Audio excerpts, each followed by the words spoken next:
We all know I love Sharksploitation films around here. It's no secret. I've reviewed quite a few over the years, and if I were to name my favourite, it would probably be House Shark, just because of how over the top it was. My last video was on the film Titanic 2, which was produced by the Asylum, a film studio famous or infamous for its involvement in B-movies and mockbusters.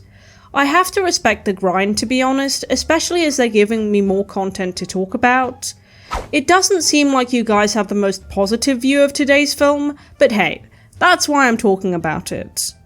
The other company involved with said film is Syfy, a television network that first gained popularity from airing science fiction classics like Star Wars and The Twilight Zone, before getting enough money to produce their own original content like a Battlestar Galactica reboot. The Syfy network and the Asylum actually collaborated to create the subject of this video, a film that I would consider their magnum opus, for better or for worse. Sharknado is a low-budget sci-fi comedy film that ended up spawning a franchise including 5 direct sequels and 3 spin-offs. I haven't checked out this series in several years, and I knew that there were a few sequels, but I didn't realise that there were that many. But should Sharknado have been left at the bottom of the ocean following this film? Let's find out. Without further ado, on with the review.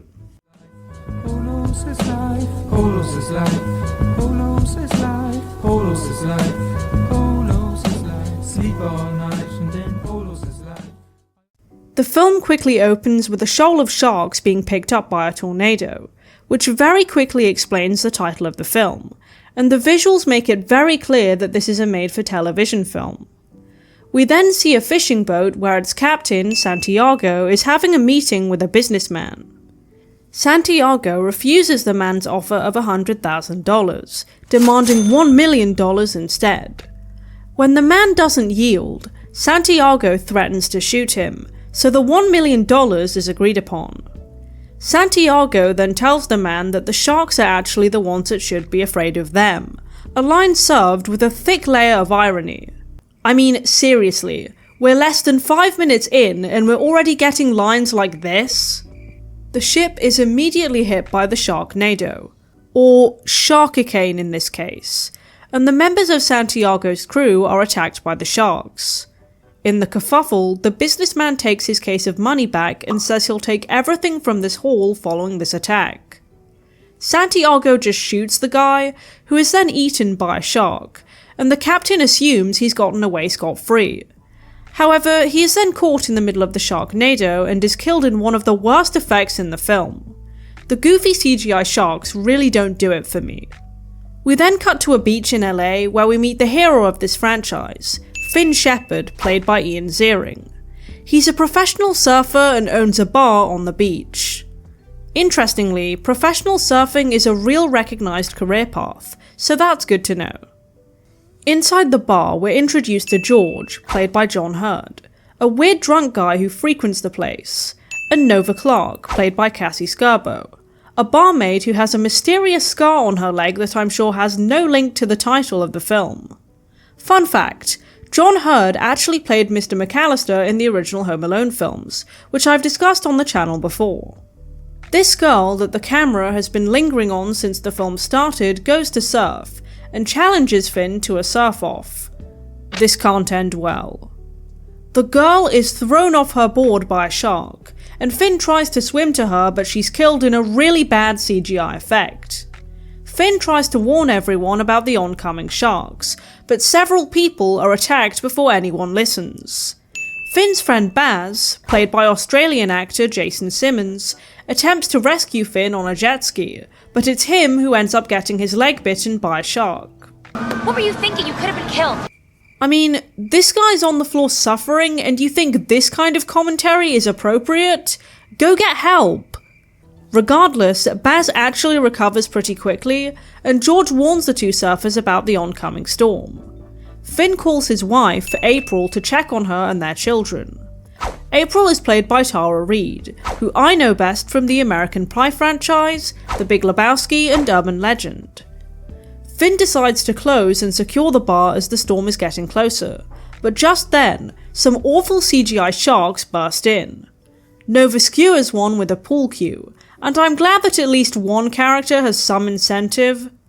The bar and its surrounding area are destroyed by a massive wave as the locals scramble to get away, and Finn decides to rescue his family himself.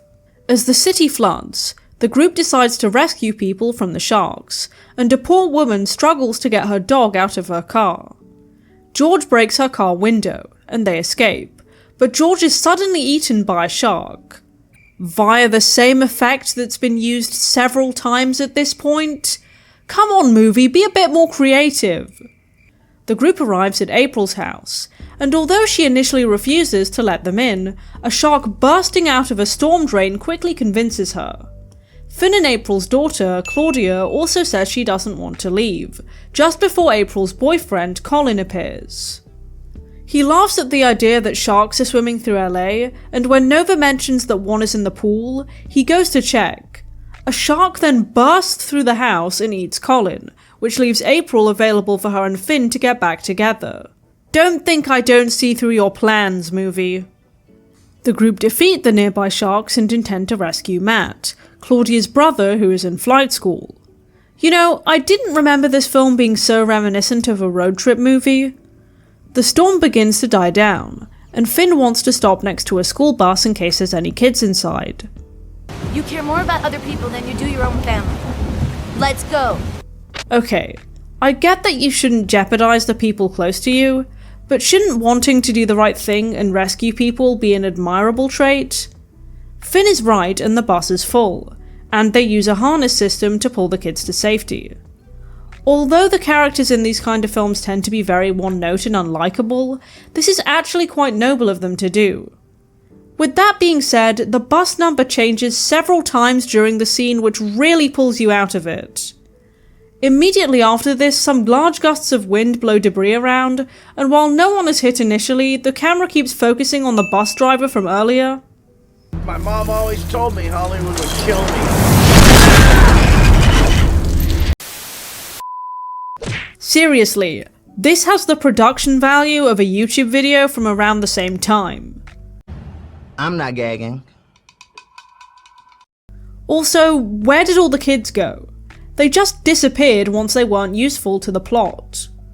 The group has to abandon their car when a shark attack on the road results in a gas leak. They stop at a shop to pick up supplies and see several more Sharknadoes are on the way, just in time for our final acts. There's a car rental shop just across the street, so that conflict is resolved fast. So fast it was basically useless anyway. They find Matt and his friends at the flight school, and the storm arrives, bringing some more terrible CGI with it. Once it clears for the moment, Matt leads the others to a hardware store to gather weapons, and he proposes the idea of flying a helicopter to drop a bomb into the tornadoes to stop them. Whatever that means. Matt then opens up to Nova about his own scar that he got from falling off a slide as a child, which prompts Nova to reveal that she was attacked while on a fishing trip with her grandfather. They took my grandfather. So I really hate sharks. Oh, who could have seen this coming? Whoa! With just 10 minutes left to spare, the pair go up in the helicopter and successfully drop the bombs, although this sends sharks hurtling to the ground. One of them attacks Baz and he's carried away by the storm. When the third bomb is dropped, the helicopter is attacked by sharks. Nova tries to kill them, but literally falls into one of their mouths. For some reason, Matt's reaction to this was really funny to me. Oh my god! He decides to land the helicopter and Finn attaches the final bomb to the rental car before sending it zooming into the storm, destroying the last tornado. It literally starts raining sharks, and Finn dives into one wielding a chainsaw. What? Child. Anyway, so... He then cuts himself and Nova out of the shark. The logistics of this are just so ridiculous to me. How would he be certain of which shark ate Nova? Wouldn't she have been bitten before being swallowed? But with that, it's all well that ends well, and we end with a really dodgy theme song. Go, go, go, go, go, go, go. Run away from the Sharknado. So, what did I think of Sharknado overall? It's certainly not the kind of film that I would reach for at first. It apparently only cost $2 million to make, and it does show, but this obviously added to the camp appeal. The premise alone makes it extremely obvious what kind of film this is, as sharks wouldn't even survive being thrown around a tornado, let alone hurtling to the ground. Can they even breathe air? Despite this, I think that in itself is what made the film stick out to so many people. It's just so absurd. Speaking of absurdity, the relationship dynamics between the characters really add to the campiness of the film. The characters are really superficial and one-dimensional. Finn is a hero type who wants to save everyone, Baz is his trusty sidekick, Nova hates sharks, April hates Finn for not prioritizing his family, etc. You barely know enough about Finn's family to care. On top of that, anytime a character dies, the others sort of have this shrug and move on reaction. April and Claudia were very nonchalant when Colin died, for example. The character of Claudia irritated me specifically. She clearly feels rejected by her dad not prioritizing her. But in the words of Finn, Are we really gonna do that now? Now? like, there's a time and a place for discussions like this, and being in the middle of a man-eating, shark-carrying tornado is not one of them. All of the characters are one note, but the fact that she was so mopey got old really quickly. Quality filmmaking aside, the film did actually achieve its goal, being silly and making people laugh, and I think on a much larger scale than originally intended. I remember lots of people joking about and referencing the film online at the time, kinda like Birdemic. In general, people seem to have quite mixed views on the film, and this is one of the only films that I've seen with a much higher critic score than audience score on Rotten Tomatoes. And I think this is probably the case, as people watching films to dissect them and people watching films as entertainment are probably looking for a different kind of experience. I guess I'm somewhat in the middle, which may explain why I'm not sure about the film. The film's success online helped to spawn several sequels, as I mentioned before, starting with the aptly titled Sharknado 2, the second one.